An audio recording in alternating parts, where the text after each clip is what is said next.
àwọn ànábì Ọlọ́run àyàmì Ọlọ́run lórílẹ̀ ní ọ̀gọ̀rọ̀ àwọn ànábì Ọlọ́run ibẹ̀ ni wọ́n ti dìde.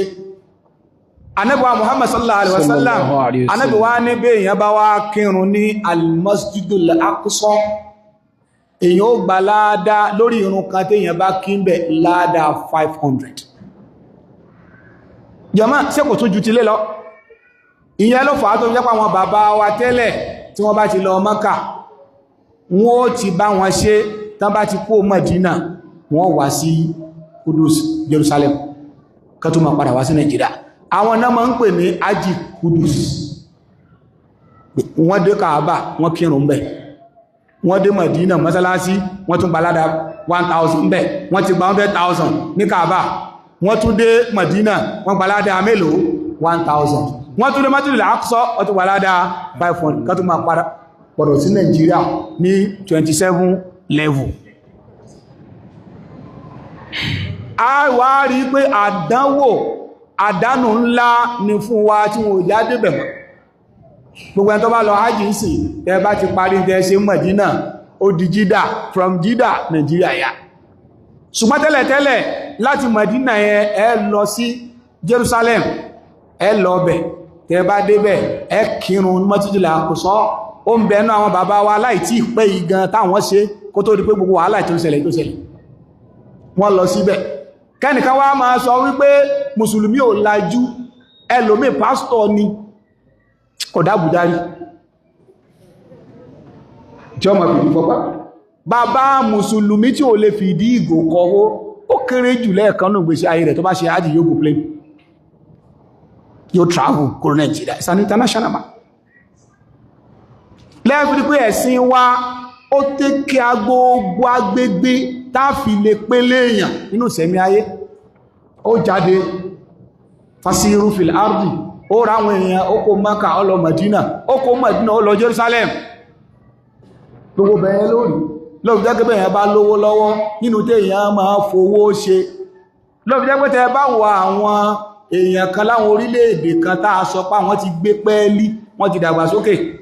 àwọn kìbọnú ètò ìgbésí ayé wọn pé àti gbọ́ lọ́dún kan kéèyàn mọ́ tọ́ ọmọ jáde. wọ́n ti wá fi sínú sálárì rẹ̀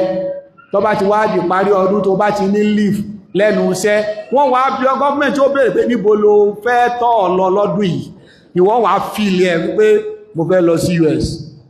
gbogbo ìrìn àjò rẹ̀ yẹn pátá gọ́ọ̀mẹ̀ntì ni ó gbé, torí pé o ti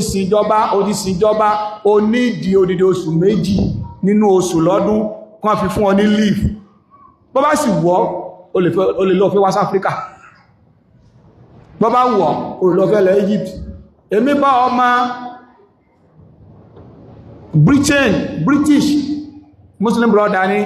ó wá ń sọ orílẹ̀-èdè tó ń ti dé láyé fún mi, mo á ní síbẹ̀ náà ló lówó lọ́wọ́ tó ní owó lówó, ó ní òun ṣiṣẹ́ lázìm gọ́ọ̀mẹ́ntì ó béèrè pé kọ́ntì wo ló fẹ́ lọ lọ́dún. ìgbà míì òun lè wá sí umra, ìgbà míì tó bá wù òun ó lè lọ Egypt, ìgbà míì tó bá wù òun lè lọ sí Germany, ìgbà míì tó bá wù òun lè lọ báyìí. ìyẹn náà ń bẹ nínú tó yẹ káwọn ìjọba wá fi kún fún wa, káyé sọ wá darú oko. gbogbo àlámọ̀rí wa kò ju ká sá jẹun nìkan, oúnjẹ ń gbọ́ òdọ́gba àní lajú. a professor tí bá ti ń sọ̀rọ̀ ẹ ti mọ̀ pé kò wà exposed. it's a professor, ẹ ti mọ̀ pé ilé ò wà exposed. ẹlòmíì ti ṣe gbogbo oyè tán, professional courses gbogbo ẹ̀ ló ti ṣe, tí bá ń sọ̀rọ̀ ẹ mọ̀ kó mọ̀ nǹkan yẹn ní ṣùgbọ́n kò wà exposed. àwọn nǹkan yẹn nínú àdánwò tó bá wa lórílẹ̀-èdè wa ni kéèyàn ó máa jáde. ẹ̀sìn Islam ti wá kíbọnú system Islam pé ó jáde fasiru fil ard, ó tún rí oríṣiríṣi nǹkan téèyàn ò rírí tẹ́lẹ̀, èyí ó tún fi ọgbọ́n kún ọgbọ́n téèyàn ti ní. ìyẹn ló fà á tán bá ti kó Mákà wọ́n lọ Mádínà, tán bá kó Mádínà wọ́n tún lọ Jerusalem, ká tó padà sílé wọ́n wà máa pè wọ́n ní Ájì Kudus. gbogbo àwọn nǹkan tá à ń fi rinlẹ̀ yìí fún wa, a fẹ́ jẹ́ ká mọ̀ wípé ẹ̀sìn wa ẹ̀sìn Islam ó recognize al-Masjidul Aqsa tó wà ní Palestine. gbogbo tó bá wá ń ṣẹlẹ̀ ń bẹ̀ yẹn ó kan àwa mùsùlùmí, torí pé nínú gbogbo ìtàn ìjọmọnìyàn láyé kò sígbà tí bẹ̀yìn ò máa jẹ́ ilé ìjọsìn mùsùlùmí. àwọn ànábì Ọlọ́run mùsùlùmí ni wọ́n kò sí Júù nínú wọn kò sí Nasrani kò sí Yahudi nínú wọn mùsùlùmí ni wọ́n ayé mùsùlùmí náà ni ayé sì gbà bẹ́ẹ̀ náà wọ́n ṣàbùsí ni Júù ò lè claim ẹ̀ Christian ò lè claim ẹ̀ tó lè àkùsọ̀ mùsùlùmí lónìí torí pé àwa la kọ́ àwa la fẹ́ lójú mọ́sálásí la pé kíbùlà ló kọjú sí ṣùgbọ́n tí wọ́n fi ń kọ́ dí wa ń bẹ̀ wọ́n kàn ń sápamọ́ sábẹ́ pé for security purpose bẹ́ẹ̀ bá lọ ń kírun táwọn tí wọ́n ń bínú bá yáde tó bá kó bá bòyí tó pààyàn tó bá rí bẹ́ẹ̀ international communities wá ọ̀dà káwọn èèyàn má kírun bẹ́ẹ̀ bàtẹ́kẹ́tẹ́ bá kírun bẹ́ẹ̀ kírun jímọ̀ ọ̀pọ̀lọpọ̀ ẹ̀mí ló ṣòfò jímọ̀ kejì náà ọ̀pọ̀lọpọ̀ ẹ̀mí ló ṣòfò ṣe é mọ̀ pé nínú àwọn strategy tí wọ́n máa ń lò láti fi díyàn lọ́wọ́ nìyẹn nílẹ̀ Haúsá lásìkò bàtọ́rọ̀ Boko Haram tó lágbára tó dójú ẹ̀ àwọn obìnrin tó bá ń lò niqab bọ́ bá fẹ́ lọ kírun ní mọ́ṣálásí jímọ̀ lẹ́nu gate ọlọ́pàá ọdọọdún pé ajá tẹ́ẹ̀ bá ti lè ṣí niqab yìí tẹ̀lé wọn ní mọ́ṣálásí tó bá wá ń la gidi pé kílẹ̀ mí kí máa ṣe pé wọ́n fẹ́ kírun wọn ni no sorry for security purpose ọwọ́ ọ̀dọ́ bàjábọ́ ẹni tó bá lè sí yóò sí ẹni tí ó bá lè sí yóò jímọ̀ èkú sọ̀rọ̀ yẹn fóbìnrin kò mọ́ padà lè tán bá ti fi pamọ́ sábẹ́ security purpose yẹn ó parí ìyẹn náà lára ète láti lé àwọn ènìyàn jìnnà kúrò ní al-Masjidul Aqsa kọ́mọ̀ wà máa kírun ń bẹ̀ ó nìyẹn wọ́n for security purpose gbogbo àwọn nǹkan wọ̀nyí Ọlọ́run bá jẹ́ kó yé wa nínú al-Qur'an páwàlá ní ààyè yẹn Ọlọ́run oníkànábì ó lọ bù mí ju ààyè yẹn lọ Ọlọ́run bá fi ní subhanalladhi asra bi abidihi laylan minal masjidil haram subhanalladhi asra bi abidihi laylan minal masjidil haram ilal masjidil aqsa إلى المسجد الأقصى الذي باركنا حوله لنريه من آياتنا إنه هو السميع البصير Ọlọ́run ọba ó wá ròyìn mọ́ṣálásí al-Masjid al-Aqsa pé kìí ṣe mọ́ṣálásí lásán Ọlọ́run ọba ní alladhi barakna hawlahu alladhi barakna hawlahu Ọlọ́run Masjid al-Aqsa ta ní kánàbí orìnrìn àjò lọ yìí alladhi barakna hawlahu àwọn Ọlọ́run ọba a ṣe àyè náà gbogbo tó rọ̀ kiri ká mọ́sálásí náà ó kún fún àlùbáríkà barakna hawlahu gbogbo in tó rọ̀ kiri ká àyè náà asán alùbáríkà ni láàrin sọ fún apá wọn afónímọ̀ tafsir wọ́n tú alùbáríkà yẹn sí bí ọ̀nà bí méjì àbí mẹ́ta gbogbo ìtumọ̀ yẹn náà ọ̀kan ṣoṣo ni ó ń bẹ nínú wọn tí wọ́n túmọ̀ rẹ̀ wípé ààyè yìí ààyè tọ́pọ̀lọpọ̀ àwọn ànábì Ọlọ́run ti dìde ní ó náà ní ardu sham tán bá sọ pé sham tẹ́lẹ̀ Syria ìlú bí 4 ló papọ̀ làwọn lábá ń pè ní Sham Syria gangan Sham Urdun Jordan Sham náà ni wọ́n ń pè bákan náà Lubnan Sham ni wọ́n ń pè wọ́n kó gbogbo wọn papọ̀ báyẹn bákan náà Philistine gbogbo wọn ló papọ̀ tí ń jẹ́ Sham ṣùgbọ́n pàtó yá ni wọ́n pín lọ́tọ̀ọ̀tọ̀ Syria wà lọ́tọ̀ Philistine Jordan tẹ́bá ogun tí mo sọ yẹn wọ́n jọ wà lẹ́gbẹ̀ẹ́ ara wọn ni Jordan tẹ́bá ti kúrò ní Egypt tẹ́ bọ́ sí Jordan ẹ ti pààlà pẹ̀lú Philistine lẹ́gbẹ̀ẹ́ ara wọn ni wọ́n jọ wà ààyè yìí ni ardu Sham nínú àwọn ààyè tọ́lọ́wọ́n bá fi ìbùkún sí ọláyè náà torí pọ́pọ̀lọpọ̀ àwọn ànábì Ọlọ́run wọ́n jáde ń bẹ̀ Kudus gangan níbi Jerusalem yẹn òun tó wá ní àrà ọ̀tọ̀ alùbáríkà pẹ̀lú pé climatic nature ọbẹ̀ àti topographic nature ọbẹ̀ ó bá àyàn láàmú yàtọ̀ sí gbogbo àwọn àyè tó kù ìdí nìyẹn tójú àwọn Israeli ó fi kúrò ń bẹ̀ ìgbà tí wọ́n sì jókòó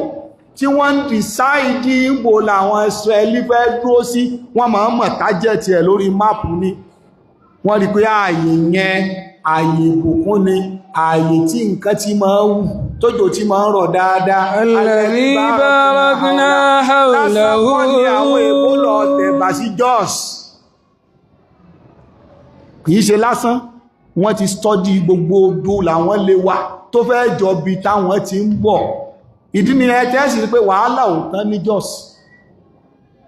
irú ẹ̀ náà ni Al-Qudus Jerusalem yẹn ọlọ́wọ́ bá ní alladhi barakna hawlahu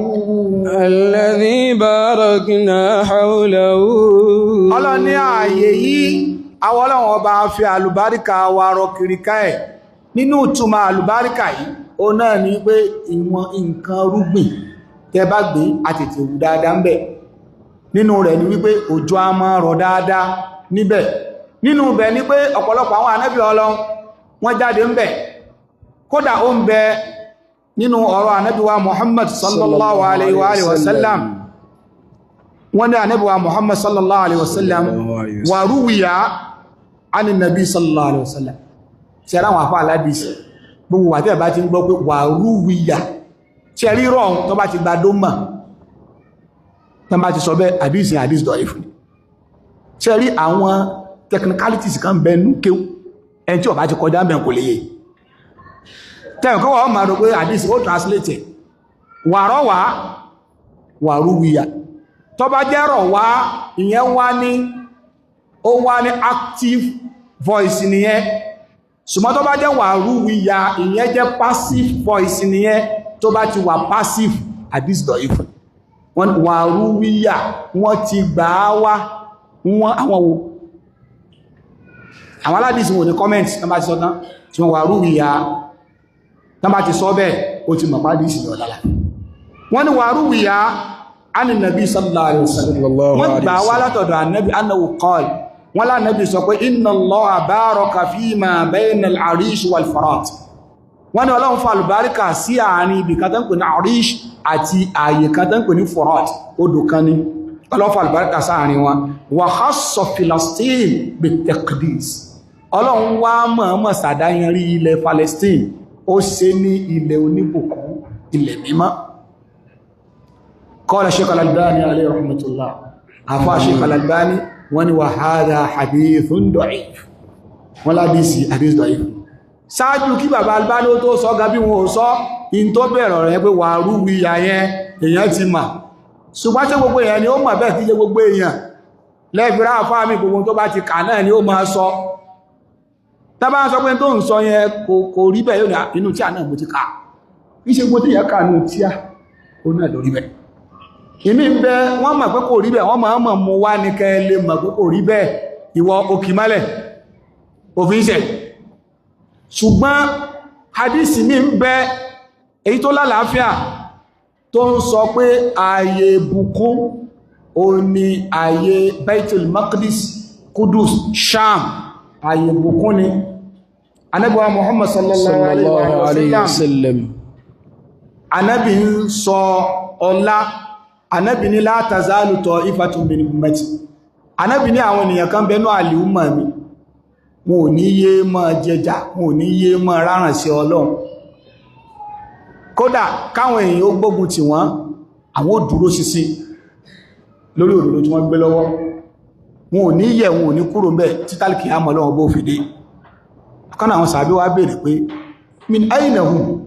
níbo làwọn ẹni yẹn níbo làwọn ó ti wá níbo ni wọ́n ó ti wá wọ́n lánàbí wá ní wọ́n wà láti Baitul Maqdis wà fi riwayatin Kudus pé àwọn tá ń sọ wípé wọ́n ó dúró ṣinṣin lérí ìtọ́lọ́run wọn ò ní yẹsẹ̀ kúrò ń bẹ̀ kódà kí gbogbo ayọ́ kọ̀yìn sí wọn wọ́n dúró ṣinṣin ẹni láti Kudus níbo lọ́rẹ̀ ń jẹ́ Kudus Jerusalem ní Palestine ajẹ́pà àwọn ẹgbẹ́ ẹ̀yà ará Palestine yìí wọ́n ń payín kò sú yíò Ànábì ti sọ sallallahu alaihi wasallam hadith yìí Imam Tabarani àwọn ni wọ́n gbà wá wọ́n sì sọ pé rijalu thiqat báwọn tó gbà hadith wá àwọn thiqat ni àmọ́ hadith yìí kò lálàáfíà jahala ó wà nínú chain of narration of the hadith sanadi ẹ̀ ẹnìkan ń bẹ táà mẹ́ni tó jẹ́ ẹ máa wo iṣẹ́ táwọn àfáà ń ṣe nínú àwọn tó gbà wá ẹnìkan ń bẹ táà mọ róyàn tó jẹ́ náà sọ hadisi yẹn hadisi Abu Umama ó ní Ànábì sallallahu alaihi wasallam pé la tazalu ta'ifatun min ummati ala ad-dini dhahirina li'aduwwihim qa'irin àwọn èèyàn kan ń bẹ nínú àwọn àlùmọ̀ mi Ọlọ́run Ọba yóò mú wọn dúró wọ́n jẹjà lórí àwọn ọ̀tá wọn la yadurruhum man khalafahum ẹnikẹ́ni tó bá sépa sí wọn kó má gbà tí wọn kò sí ìtọ́kàn wọn kò lè kópa lára bá àwọn òdúró lórí tọ́lọ́run illa ma asaba àwọn mìíràn àwà àwọn nǹkan tó kà lè kàn wọ́n báyá wọ́n rí nira àìsàn ṣe wọ́n ìyún nìkan ṣùgbọ́n lórí tí wọ́n dúró sí yẹn wọn ò ní kúrò lérí ẹ̀ hatta atiyahu amrullah wa hum kadhalik tálìkì àmọ́ lọ́wọ́ fi dúró tí ó fi dé wọn ò ní kúrò mẹ́ qalu ya Rasulullah wa ayna hum wọ́n ní ra ànábì níbo làwọn ẹni yóò ti wá ànábì ní Baitul Maqdis àwọn èèyàn máa wá láti Jerusalem láti Palestine hadith wa aknafu Baitul Maqdis àti gbogbo àwọn ìlú tó wà ní arìgbèrègbè Palestine Baitul Maqdis hadith yìí akhrajahu Tabarani àfáà Tabarani ni wọ́n gbà wá àfáà Al-Haythami àwọn sọ pé rijalu thiqat ṣùgbọ́n hadith yìí ìpìlẹ̀ rẹ̀ ń bẹ nínú Sahih Bukhari àti Muslim ìpìlẹ̀ rẹ̀ tó wà ní Sahih Bukhari àti Muslim tó ń lálàáfíà tí ò sí èméjì inú ẹ̀ òun ò mention min aina hum òun ò mention wípé àwọn èèyàn máa wá láti bìkan àdísì ti Bukhari àti Muslim òun ò sọ débẹ̀ ṣùgbọ́n àdísì ti Imam Tabarani tí Imam Tabarani gbà jáde òun mention rẹ̀ àwọn àfáà wá ní ziyadatu Baitul Maqdis wa aknafi Baitul Maqdis ziyada tó jáde yìí akhraja al-Imam Ahmad fil Musnad wa Tabarani Imam Ahmad ibn Hanbal wọ́n má dìsí jáde nínú Musnad wọn bákan náà àfáà Tabarani àwọn náà má dìsí yẹn jáde wọ́n ládìsí yẹn lálàáfíà ṣùgbọ́n wa aktharul ulama ọgọ́rọ̀ àwọn àfáà àwọn dúró lórí ala da'afi isnad hadhihi ziyada àwọn sọ bá dìsí lálàáfíà ṣùgbọ́n níbi tí wọ́n ti mention lú yẹn wọ́n ní additional ní mention lú yẹn síbẹ̀ pánàbí mention Palestine or Baitul Maqdis Jerusalem ìyẹn ò lálàáfíà bí sábàbí jahalati fi sanad nítorí pé sanadi tó gbé yẹn wá ẹ wo Islam pé sanadi yẹn ẹnìkan wà táà mọ̀ ẹni ẹ̀ táàdẹ̀ mọ̀ àlegbọ̀rọ̀ ẹ̀ ṣùgbọ́n àfáà Ibn Taymiyyah alayhi rahmatullah wọ́n ní annal ahadisa sahiha wọ́n ní ṣùgbọ́n àwọn àdísì ní ìbẹ̀ tó lálàáfíà tanussu ala annahum bi Sham tó mẹ́ṣẹ̀ pé Sham ò ní so àfáà Ibn Taymiyyah wá ní ó dá ká sọ pé àdísì yẹn ò lálàáfíà ṣùgbọ́n ká sọ pé ètò sọ pé Sham ó lálàáfíà àti Palestine àti Jerusalem gbogbo wọn nínú bo ni wọ́n wà nínú Sham so àdísì a lè padà lẹ́yìn ọ̀pọ̀lọpọ̀ ìwádìí a lè establish wípé ànábì sọ pé àlùbáríkà ó ń bẹ nílẹ̀ Sham ó ń bẹ ní Palestine ó ń bẹ ní Jerusalem lọ́lọ́wọ́n bá sọ pé linuriyahu alladhi barakna hawla pé ọlọ́run máa fi àlùbáríkà sí Masjidul Aqsa Jerusalem àlùbáríkà ọlọ́run ọba ó wà ńbẹ̀ so yẹn túmọ̀ sí wípé nínú àwọn ìpele àlàyé tá a fẹ́ kẹnubọ̀ àti láǹfààní láti ṣàlàyé wípé ìrìn àjò tánàbìnrin yìí òru ni pẹ̀lú Asra ẹlẹ́ẹ̀kejì a rí fìrìnlẹ̀ wípé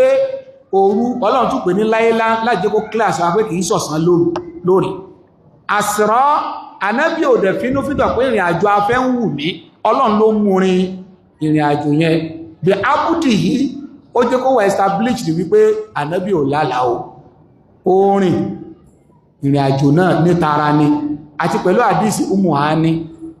a fi establish ẹ̀ pé àwọn tí wọ́n ní view wípé ànábì lálàá ni ọ̀rọ̀ wọn ò lè wọlé tí ó dápá lálàá ànábì lá aláwò lè jẹ́ mùjísà gbogbo àwọn tàà jókòó ya lè lálàá láàrin òru kan pé a tọ́ 20 countries ilẹ̀ tó mọ́ ẹnu gbà ànábì fi rinlẹ̀ pé ara lòun fi rìn lọ òun ló sọ di mùjísà bákan náà a ti ṣàlàyé fún wa wípé al-Masjidul Haram àti al-Masjidul Aqsa ipò wo ni wọ́n wà nínú Islam hadisi tó sọ pé 40 years ló wà láàrin wọn interval méjèèjì àti clarify rẹ̀ bákan náà alùbáríkà ń bẹ fún al-Masjidul Aqsa la establish linuriyahu min ayatina pẹ̀lú ògbọ́ ọlọ́run tó bá dọ̀la a máa ṣàlàyé ọlọ́run nírìn àjò tánàbí rìn yìí a fẹ́ jẹ́ kó rí àwọn àmì ọlọ́run àwọn àmì tánàbí wá rí níbi ìrìn àjò yìí nínú hadith láti gbé jáde tó bá dọ̀la inshallah ta'ala so eléyìí ni àlàyé àyà alákọ̀ọ́kọ́ tó dípẹ́ àyà alákọ̀ọ́kọ́ yìí tá a bá kàn kọjá lérí ẹ̀ tí a bá ṣe àwọn àlàyé yẹn kó di Dubai àfún àyà ní ìwọ̀ rẹ̀ abẹ́ Allah subhanahu wa ta'ala kọ́lọ̀n kó mẹ́sàn fún wa ní àgbọ́yé ọ̀rọ̀ rẹ̀ kí Ọlọ́run ọba kí ó bá wa sàlékún kí a ti gẹ̀rẹ̀ fún Ànábì wa Muhammad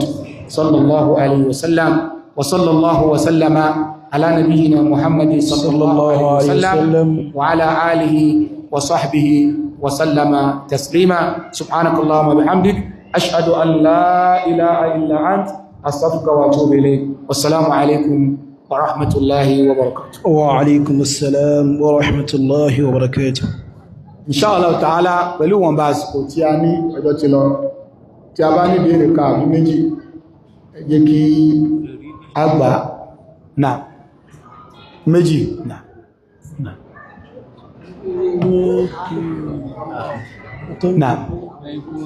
náà Haikal Suleiman náà náà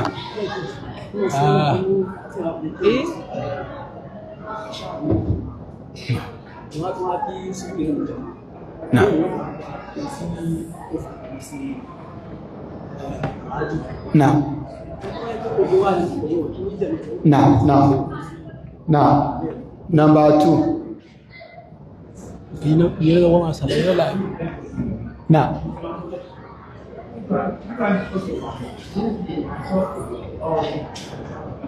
Now, Baitul Aqsa. Mi gbọ́ tẹ́ sọ dáadáa.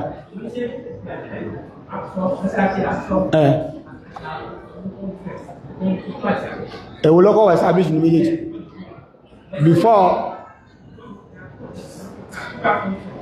Okay. Now. Okay. Okay. Now.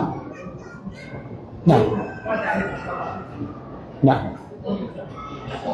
Now. Now. Wa alaikum salaam.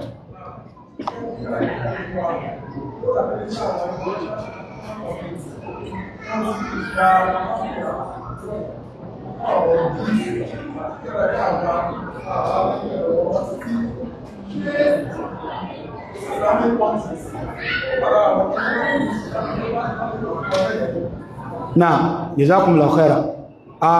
Ní ṣókí, ìbéèrè, a ní àwọn Júù, àwọn náà ń fọwọ́ gbáyà páwọn nípe ní Masjidil Aqsa nítorí pé àyè kan bẹ tán pè ní Haitul Buraq. Haitul Buraq yìí, àyè yẹn èyàn ó ra wọn science kan bẹ̀ tí èyàn ó dẹ̀ tó jẹ́ pé àwọn archaeological facts kan wà tó so mọ́ wípé àwọn nǹkan ìṣẹ̀ǹbáyé ni àwọn Júù ń lọ attribute nǹkan yẹn sọ́dọ̀ Ànábì Suleiman wọ́n ní Haikal Suleiman Temple Solomon Ànábì Suleiman so ti Suleiman ni Ànábì Suleiman náà gbàlẹ̀ so ti yé àwọn iṣẹ́ yẹn àwọn archaeological facts ni so ìyẹn wà nù tí àwọn Júù tí wọ́n fi establish